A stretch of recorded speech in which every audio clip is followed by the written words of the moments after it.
Ryan Reynolds here from Mint Mobile. With the price of just about everything going up during inflation, we thought we'd bring our prices down. So to help us, we brought in a reverse auctioneer, which is apparently a thing. Mint Mobile Unlimited Premium Wireless. How to get 30, 30, bit to get 30, bit to get 20, 20, 20, bit to get 20, 20, bit to get 15, 15, 15, 15, just $15 a month? Sold! Give it a try at mintmobile.com/switch. $45 up front for 3 months plus taxes and fees. Promo rate for new customers for limited time. Unlimited more than 40 gigabytes per month. Slows full terms at mintmobile.com.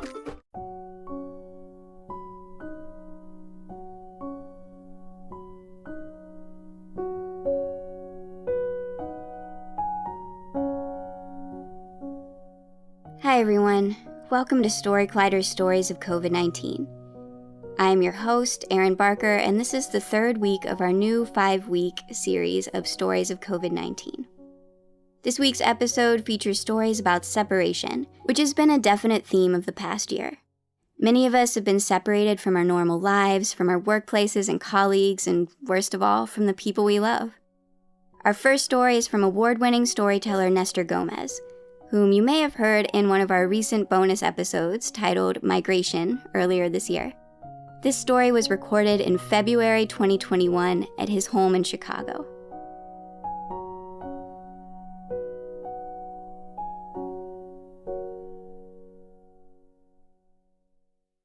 When I was a kid living in Guatemala, my parents emigrated to the United States, leaving me and my siblings in the care of our grandparents and uncles. After many years, we were finally able to be reunited with our mother here in Chicago. Ever since the time that we were separated, my mother has made it a point to celebrate any special occasion at her house. If it's a graduation, a birthday, celebrate it at her house with as many family members as possible. And every summer, almost every weekend, she makes some of her famous refried black beans and some of her delicious carne asada tacos. Last year, I was looking forward to summertime so I could go to my mom's house and have some of her delicious carne asadas. Sadly, the coronavirus hit the nation, and all kinds of celebrations and gatherings were put on pause. I could not go see my mother, but at least I could call her. I made some food for you, my mother said as soon as she answered the phone.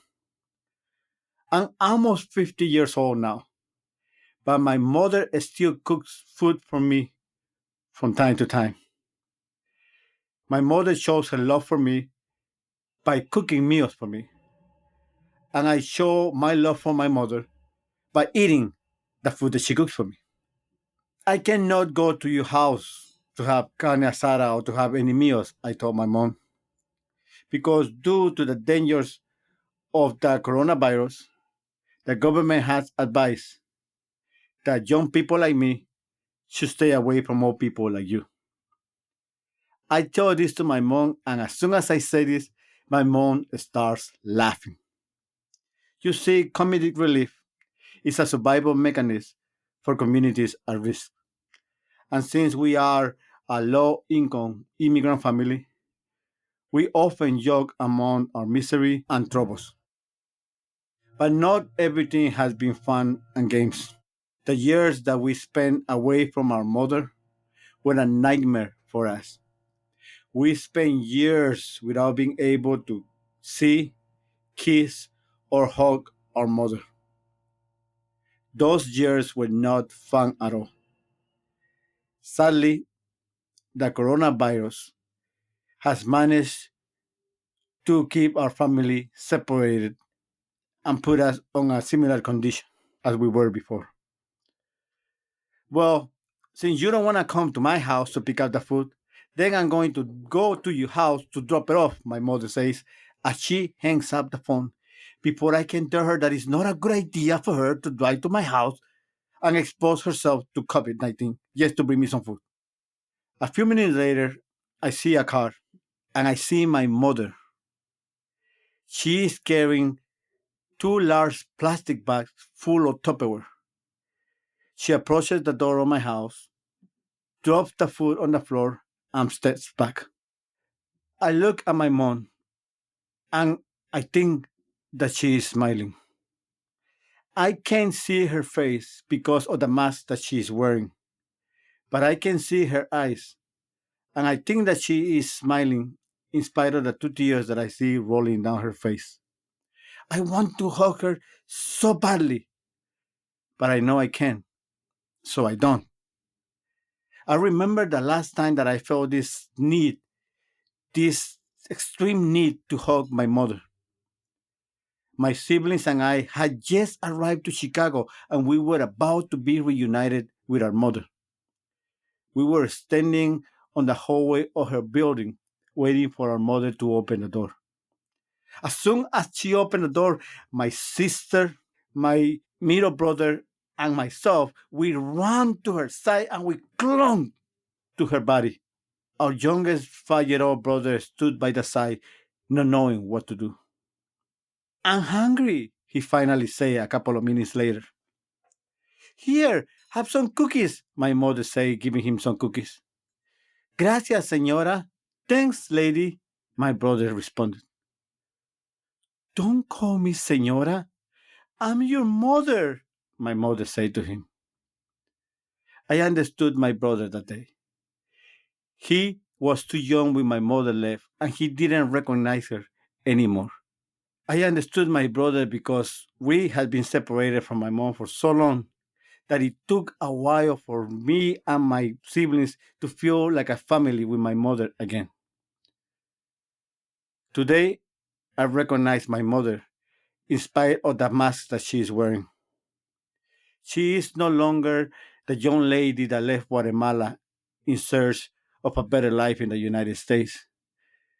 Neither the strange lady that opened the door when we were reunited. She spent her whole life working so hard to provide for me and my brothers. And it shows.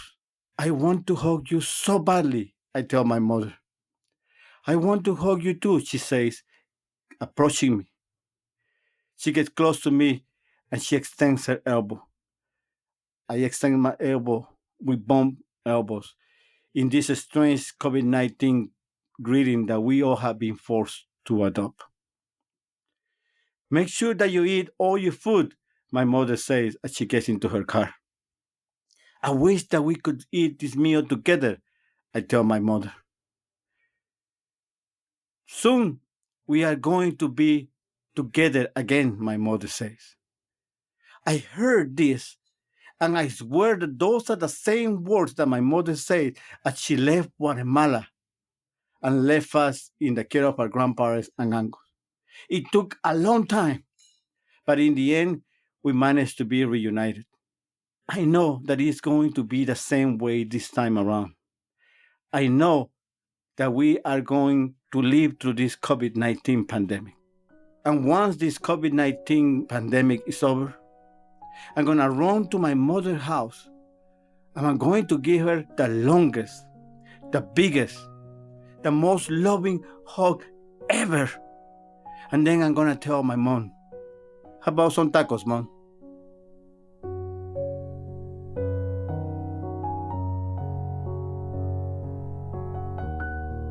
That was Nestor Gomez.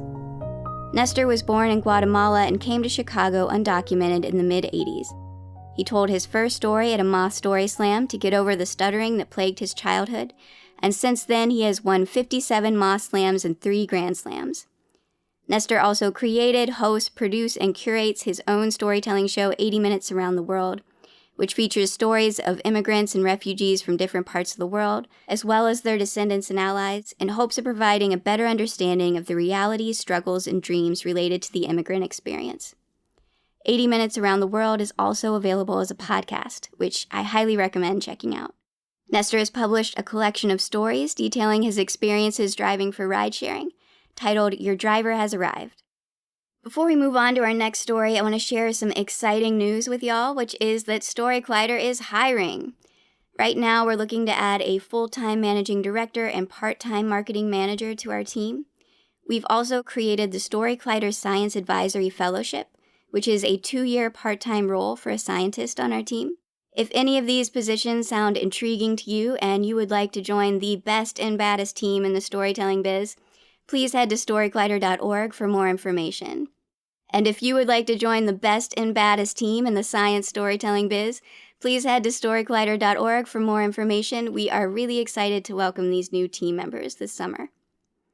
I also want to remind everyone, as usual, that we have live online shows almost every Friday, and these will continue as we start to look at the possibilities for returning to our venues later this year.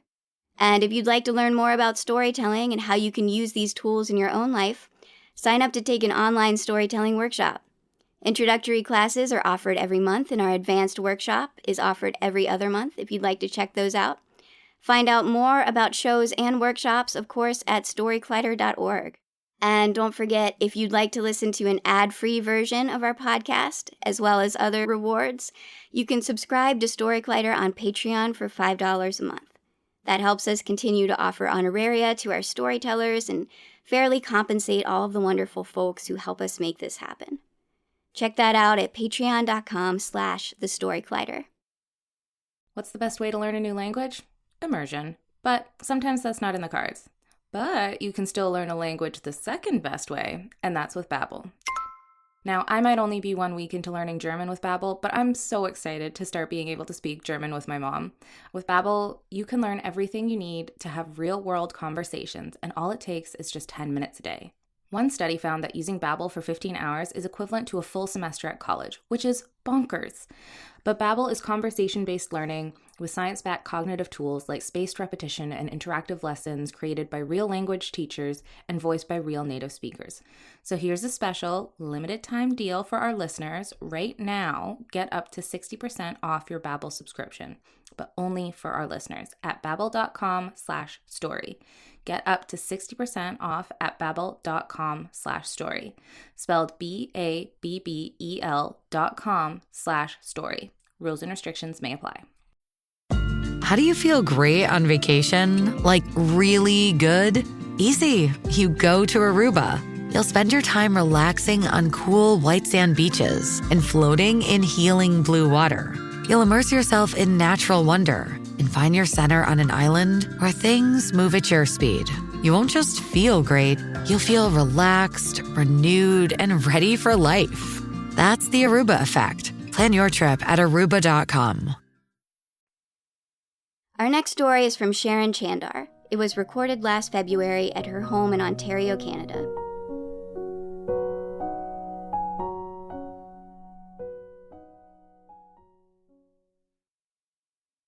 When I was a little girl, I was always getting into my mother's makeup, dressing up in her clothes, drowning myself in her perfume, and walking around in her high heels. I wanted to be just like her, a lady. My mother loves to laugh. She has the softest voice that always sings and hums. She has a twinkle in her eyes and a delicate smile.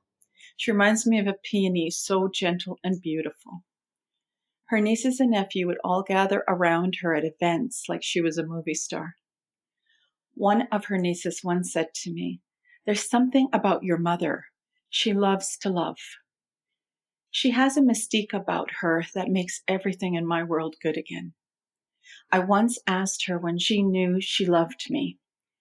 She gently replied, "I loved you even before you knew yourself." She gifted me with the most precious of commodities, her time.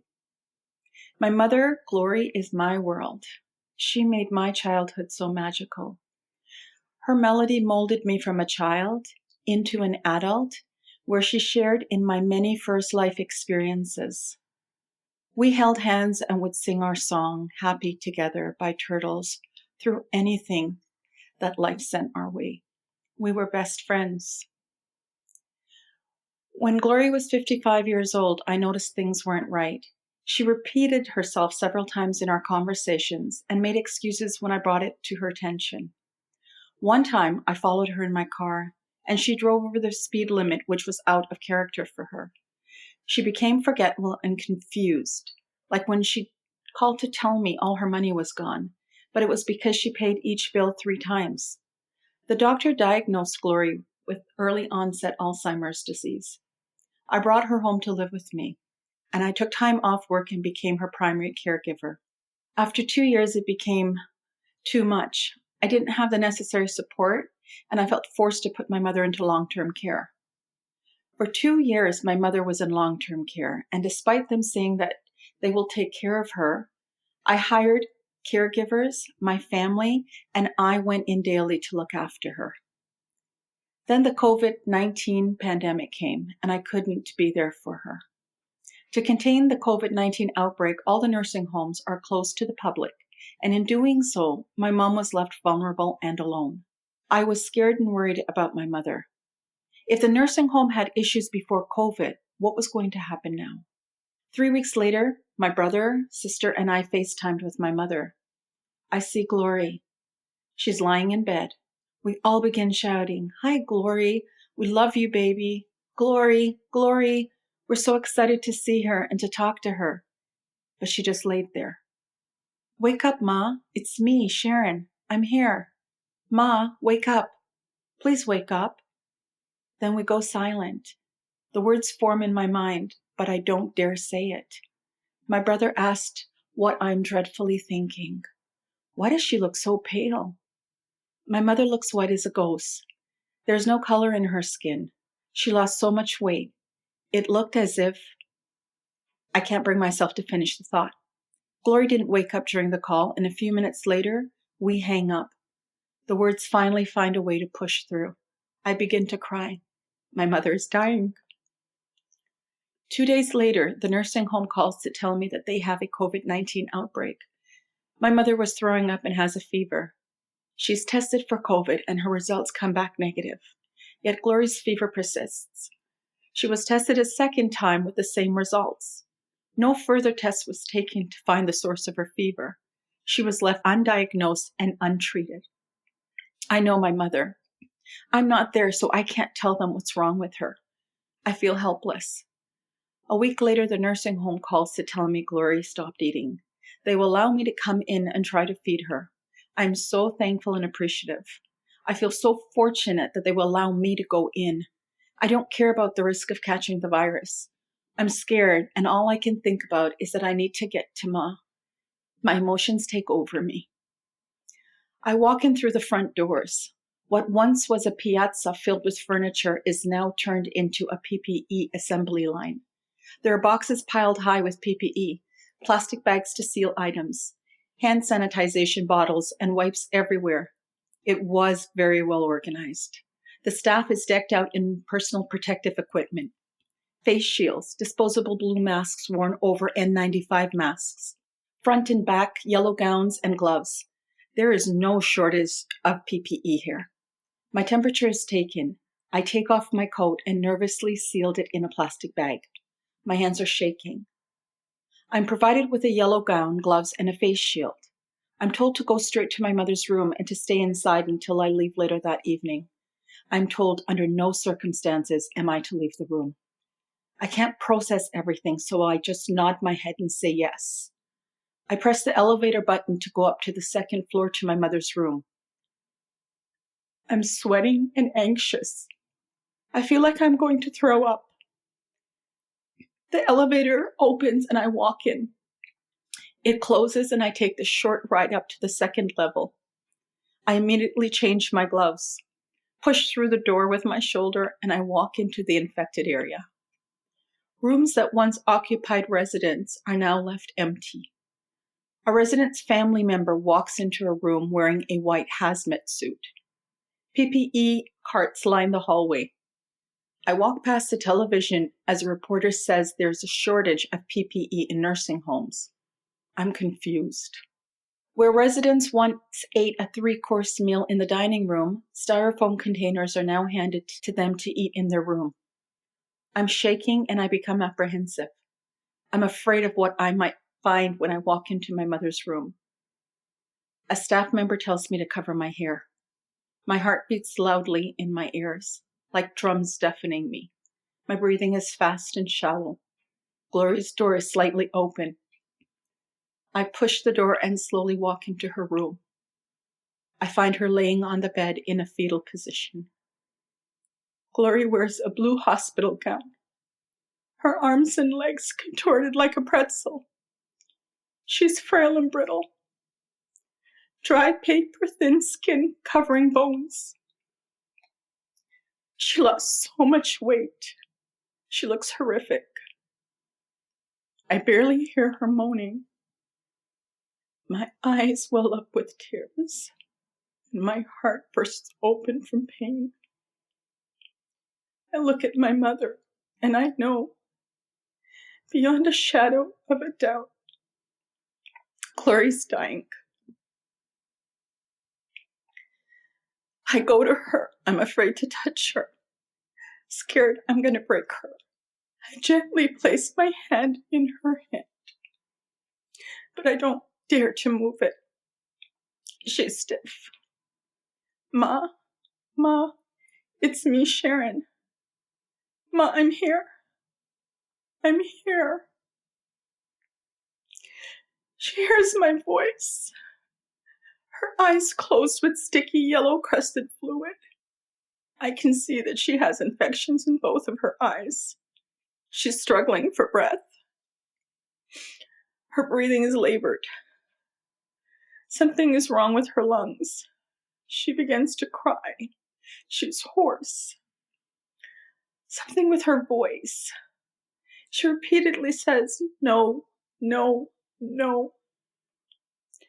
I'm crying, shedding silent tears. My heart is exploding, but I can't scream in front of her. I need to make sure she feels safe and protected, so I hold my sobs of pain and horror and unleash my rage into my soul. Glory turns her head away from me and buries it into the pillow, crying, no, no, no. She's in pain. She's hurt. She was left in her hospital bed in a hospital gown for weeks, alone. My mother hasn't eaten for days. She was only given water. She has infection in both eyes and pneumonia in her lungs. She has severe diarrhea and open wounds. I believe this is the source of her fever, all of which went untreated. For weeks, every day I go in to feed her. I'm terrified that every evening I leave Glory, that will be the last time I see her. Every morning I wake up. Today would be the day the nursing home would stop me from going in to feed her. I cry all the time. I beg and I plead for answers. I know that she's dying. Glory will either die in the nursing home alone without her family by her side, or she will die at home with her family by her side and surrounded with an abundance of love. It was as if the universe moved every obstacle to make this a reality for me. A few days later, 2 days after she first enters the long-term care, I bring Glory home. I promised her I would, and I did. The next day I celebrate my birthday with my mother, and a month later, Glory celebrates her 74th birthday with her children, her grandchildren, and her great-grandchildren. I watch as my elder daughter sits on the bed with her grandmother, the matriarch of our family. My daughter is pregnant with her first child, and I can't wait for Glory to meet my first grandchild. 1 month after I brought Glory home, I awake at 3:36 a.m. I sleep on the edge of the rented hospital bed beside Glory. I look at her lovingly. My lips flutter lightly against the soft, flower-scented skin. I love how all my senses inhale her essence. I sprinkle little kisses on her forehead, her cheeks, and finally resting in the crook of her neck. I close my eyes, drifting back into sleep. My eyes fly open. My sister is asleep on the couch close by. I call out for her to come quickly. As I hold Gloria in my arms and take her hand in mine, my sister kneels on the other side of the bed and takes her other hand. My brother and younger daughter joins us as we pray for Glory's soul to be blessed and find everlasting peace. At 3:44 a.m., Glory takes her last breath. She's surrounded with an abundance of love from her family. I didn't know the process that the human body goes through before the heart stops beating and the last breath is taken, that the organs shut down one at a time. I now know. I watched Glory die slowly from the moment they let me into the nursing home. I entrusted her care in the hands of the wrong people. Not many understand the extent of my love for my mother. I love her as a child loves her mother. I love her as a mother loves her child, as my baby. Yes, I am her daughter, but I took care of her as her mother, as her caregiver, as her protector. I fell deeply in love with my mother, with my Glory. In truth, when my mother became ill with Alzheimer's, I found my life's purpose, to care for her, to protect her, and above all others, to love her. And in return to her, the love she unconditionally gave to me. I needed her more than she needed me. Life after Mom, it's different. I see everything differently. My lens is simplified. There is a hole in my heart. Part of me is missing. I carry a silent sadness.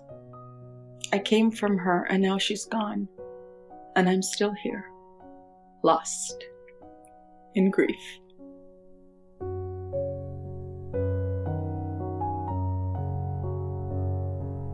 That was Sharon Chandar. Sharon works for a Canadian Aerospace company in Ontario. She spent many years advocating for changes to policies and procedures in the healthcare industry for Alzheimer's disease. And she's a Reiki certified healer who practices yoga and meditation and spends her time in nature. The Story Collider is so grateful to Nestor and Sharon for sharing their stories with us. I know that these stories can be difficult to share, so I really appreciate both of them being willing to so beautifully articulate their experiences for us.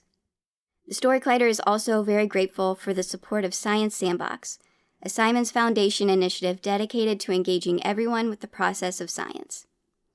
This podcast series is produced by me, Erin Barker, with assistance from Story Collider's Deputy Director Nissa Greenberg and Senior Podcast Editor Jun Chen. Special thanks goes out to Story Collider's board, our Interim Executive Director Leslie Griesbach-Schultz, and our Operations Manager Lindsay Cooper, without whom none of this would be possible. The stories featured in today's episode were produced by me, Erin Barker, and Misha Gajewski, respectively. Our theme music was composed by Eva Gertz of the Fulton Street Music Group. Until next Friday, this is Story Collider signing off. Stay safe, wash your hands, wear a mask, love each other. Oh, go get vaccinated if you can.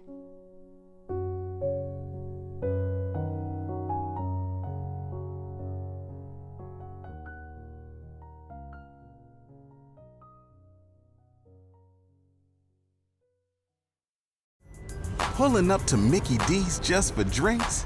Oh yeah, that's me. Nothing extra, just perfection and a straw. Coming in hot for the coldest cups on the block.